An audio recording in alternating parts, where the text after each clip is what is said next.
সুপ্রিয় দর্শক আসসালামু আলাইকুম, কেমন আছেন আপনারা? নিশ্চয়ই ভালো আছেন। আজকের ভিডিওতে আপনাদের সবাইকে স্বাগত জানাচ্ছি। আজকে আমি আপনাদের সাথে শেয়ার করব গর্ভাবস্থায় পেট শক্ত হওয়ায় কী কারণে, এটার ফলে কি ক্ষতি হতে পারে, কোন সময় ভালো কোন সময় খারাপ ইত্যাদি বিভিন্ন বিষয় সম্পর্কে। তাহলে চলুন মূল ভিডিওতে যাওয়া যাক। বাই দ্য ওয়ে, মূল ভিডিওতে যাওয়ার আগে একটা কথা বলি, আমি আমার চ্যানেলে pregnancy related, specially normal delivery related অনেক ইম্পর্টেন্ট তথ্য ভিডিও আকারে শেয়ার করে থাকি। এই তথ্যগুলো আমার পার্সোনাল এক্সপিরিয়েন্স ও আমার ডক্টরের সাজেশন থেকে নেওয়া। তাই আমার চ্যানেলটিকে যদি একবার আপনারা ভিজিট করেন তাহলে আপনারা আপনাদের প্রশ্নাতীত মনের অনেক প্রশ্নের উত্তর পেয়ে যেতে পারেন। আমন্ত্রণ জানাবো আমার চ্যানেলটিকে একবার ভিজিট করে দেখার। এবারে চলুন মূল আলোচনায় যাওয়া যাক। আমি শুরুতেই বলেছি আজকে আলোচনা করব গর্ভাবস্থায় পেট শক্ত হওয়া কিসের লক্ষণ, কখন ভালো কখন মারাত্মক ক্ষতির কারণ ইত্যাদি সব বিষয় নিয়ে। দেখুন, গর্ভাবস্থায় পেট শক্ত হওয়াটা একটা কমন ব্যাপার। গর্ভাবস্থায় পেট শক্ত কেন হয়? পেট শক্ত হচ্ছে জরায়ুর কন্ট্রাকশান। এটা আপনার একটা সিমটম দিচ্ছে ডেলিভারির পূর্বে। পেট শক্ত হবে, আবার কয়েক সেকেন্ড পরে অটোমেটিক নিজে এটা ছেড়ে দেবে। এটা ভালো বা এটা স্বাভাবিক কখন জানেন? যখন আপনি অষ্টম বা নবম মাসে এরকমটা হয়। অষ্টম বা নবম মাসে পেট শক্ত হয়ে নিজে নিজে পেট শক্ত ভাবটা চলে যাওয়াটা স্বাভাবিক ব্যাপার, এটা নিয়ে চিন্তার কোনো কারণ নেই। তবে খেয়াল রাখবেন দিনে যেন একবার বা দুবারের বেশি না হয়।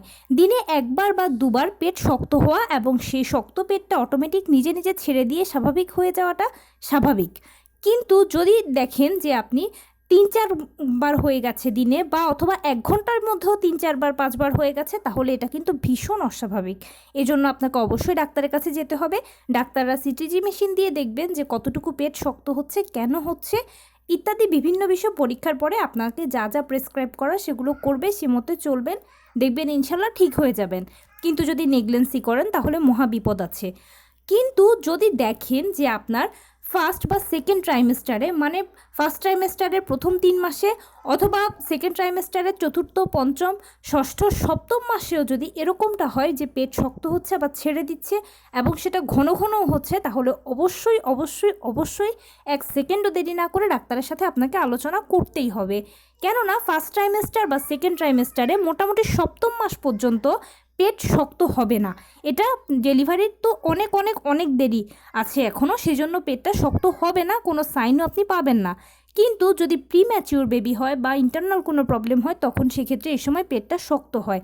তাই নেগলেন্সি না করে যদি আপনার ফার্স্ট ট্রাইমেস্টার বা সেকেন্ড ট্রাইমেস্টার মোটামুটি সপ্তম মাস পর্যন্ত যদি আপনার এই ধরনের পেট শক্ত হয়, তাহলে নেগলেন্সি করা একদম চলবে না। অতি দ্রুত ডাক্তারের সাথে পরামর্শ করে যা যা করণীয় সেগুলো করতে হবে এবং পরবর্তীতে নিজেকে ও বাচ্চাকে প্রিম্যাচিওর বেবির হাত থেকে আপনার অবশ্যই রক্ষা করতে হবে। আপনি যদি নেগলেন্সি করেন তাহলে কিন্তু বাচ্চার মৃত্যু ঝুঁকিও থাকতে পারে। তাই পেট শক্ত হওয়া ব্যাপারটাকে সপ্তম মাস পর্যন্ত হেলাফেলাভাবে নেওয়া যাবে না। অষ্টম বা নবম মাসে সারাদিনে 1 বার বা 2 বার হওয়াটা স্বাভাবিক, কিন্তু যদি তার থেকেও বেশি হয় তাহলে অবশ্যই ডাক্তারের সাথে আলোচনা করবেন। তো এই ছিল আজকের ভিডিও। কেমন লাগলো বলুন? যদি ভালো লেগে থাকে ও হেল্পফুল হয়ে থাকে তাহলে প্লিজ লাইক, কমেন্ট, শেয়ার করতে একদম ভুলবেন না। আর সেই সাথে আমার চ্যানেলটিকে সাবস্ক্রাইব করার বিনীত অনুরোধ রইল। পাশে থাকা বেল আইকনটি ক্লিক করে দেবেন যেন আমি ভিডিও আপলোড করার সাথে সাথে আপনার নোটিফিকেশান পেয়ে যান। এছাড়া আপনাদের যদি কোনো প্রশ্ন থাকে সেগুলো আমাকে কমেন্টসে জানাবেন, আমি সর্বোচ্চ উত্তর দেওয়ার চেষ্টা করব। এছাড়াও যদি কোনো পরামর্শ থাকে যে কোন বিষয়ের উপরে ভিডিও বানালে আপনাদের উপকার হবে সেটাও জানাবেন, আমি আপনাদের পছন্দের সর্বোচ্চ প্রায়োরিটি দেব। ভালো থাকবেন, সুস্থ থাকবেন। আসসালামু আলাইকুম।